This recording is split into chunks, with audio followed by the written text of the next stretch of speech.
I've done Monster Hunter monsters as Pokemon, but what if I did the opposite?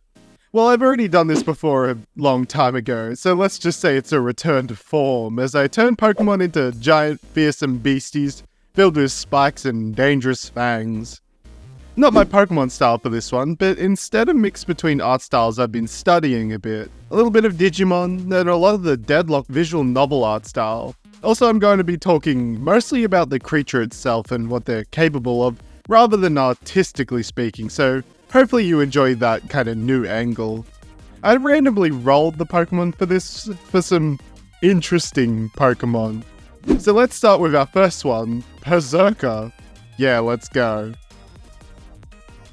Stalking the tundra and any real area devoid of high heats is the monster known as the Fella King, a fanged beast with a distinctly feline-like face, but ursine-like body covered in shades of thick grey fur that keep them insulated during the coldest of months.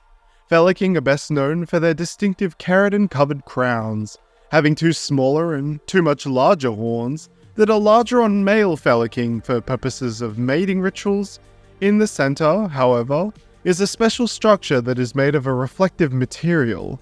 Thanks to their peak nocturnal hunting behavior, during the day, Fella King need a little extra when hunting, and so they'll use this reflective material to shine sunlight into their prey's eyes and blind them. Hunters should beware of Fella King opting to fight in the direction of the sun. Both in combat with hunters and during hunts, Fella King employ a special claw brace-like structure that seems to have completely replaced their claws on their hands. This retractable claw is both sharp and acts like a shovel to dig up prey that hide within burrows, but also to slash and cleave. Hunters who break this part will find Fella King will rely much more on bludgeoning tackles and throwing heavy objects including small monsters to try and dissuade the hunter. While Fella King isn't the most dangerous hunt for hunters, they can form packs, and during nighttime hunts this can spell the end for hunters if they aren't careful. Alright, next up was Druddigon, kind of a perfect candidate for a monster, methinks. Druddigon live almost exclusively in volcanic caves, and have a preferred diet of minerals and insects, but will happily devour anything that stumbles into the cave system it dwells in, theorized to be related to Brachydios, due to their similar large arm structure that only few discovered brute wyverns have access to. Unlike Brachydios, who employed punching attacks, Druddigon have large braces made of extremely hard bone, with protrusions usually larger on the males of the species, due to the females using them to create nests by destroying large rocks. These are used for wide-swinging attacks as if like a large cudgel. Ultimately, their claws are small and quite useless still. Their red and blue colorations become more vibrant and striking when combat gets too exerting, as they begin to become more wild and frantic. And their small sails, usually used for heat dissipation, will flare out even more, and against other monsters, this can be a powerful intimidation tactic. Hunters must be well aware that the Druddigon have extremely hard plates of armor all over their body, especially on their underside, usually there to help protect against the sharp stalagmites of the volcanic caves, and if broken by a hammer or other bludgeoning weapon, the Druddigon will be more occupied with using their arms to cover their weak spots than to bludgeon. With no elemental powers to speak of, this can be a simpler hunt as long as the heat of Druddigon's territory doesn't get to the hunter first. The next one I rolled was Emboar, which was a wild one to make for sure. Living close to volcanic fields, Perrserker are aggressive fanged beasts who feast on the large tubers and insects to quickly build muscle mass and weight to become the imposing monster that they are.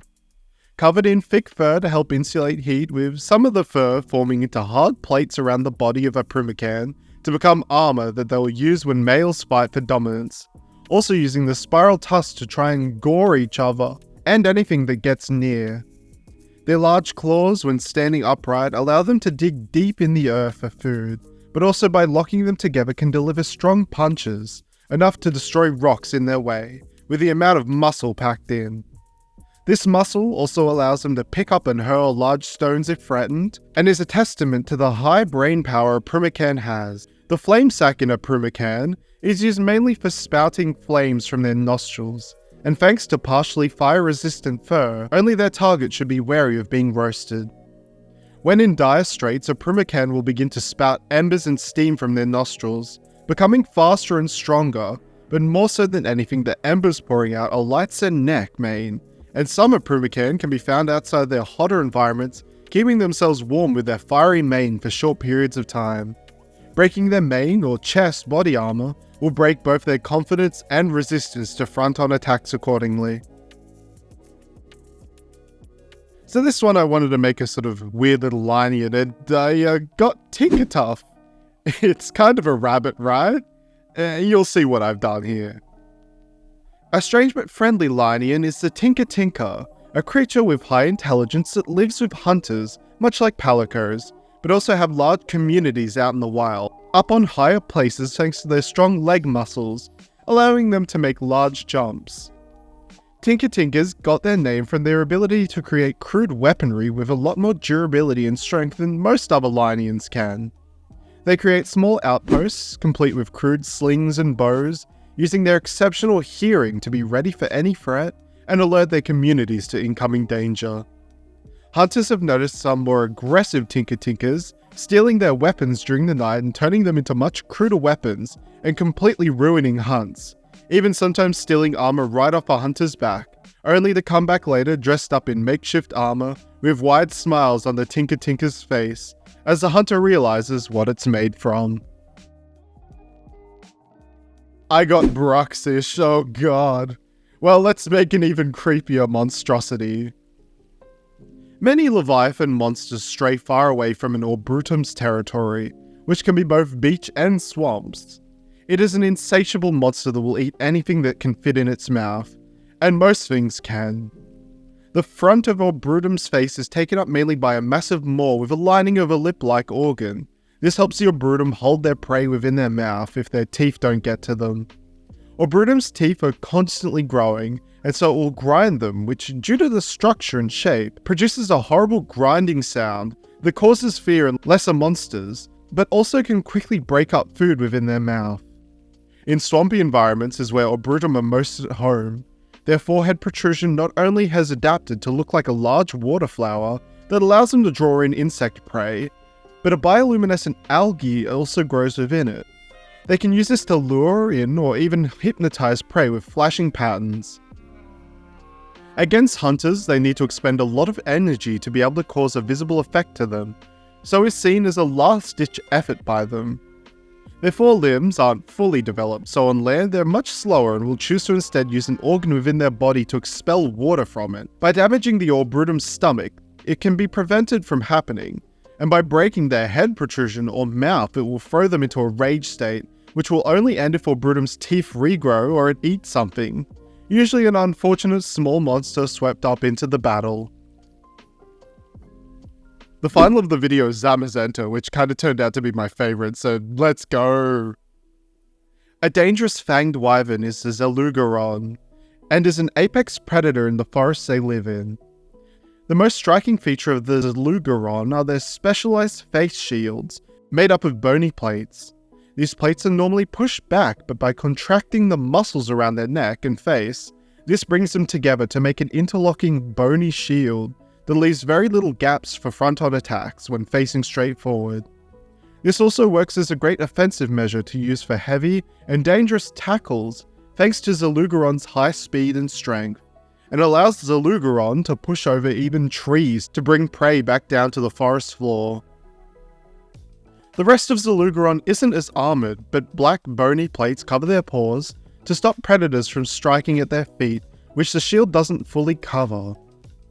Some Zinogre who have had their shield plates broken are considered outcasts by their packs, and become a subspecies, growing feral and becoming incredibly dangerous, usually using the shards of their shield to stab and bleed out their prey rather than bludgeon.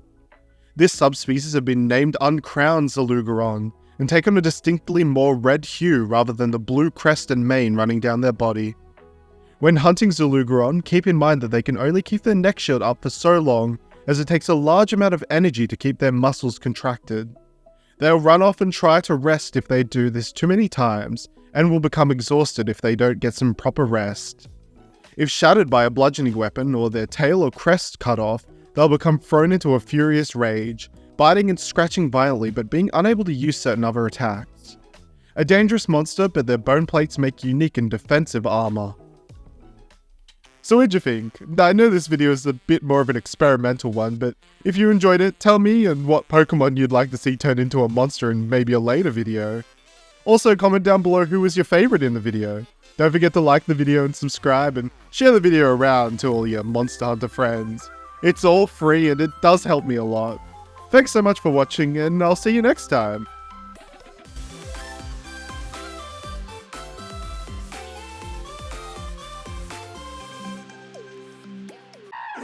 No.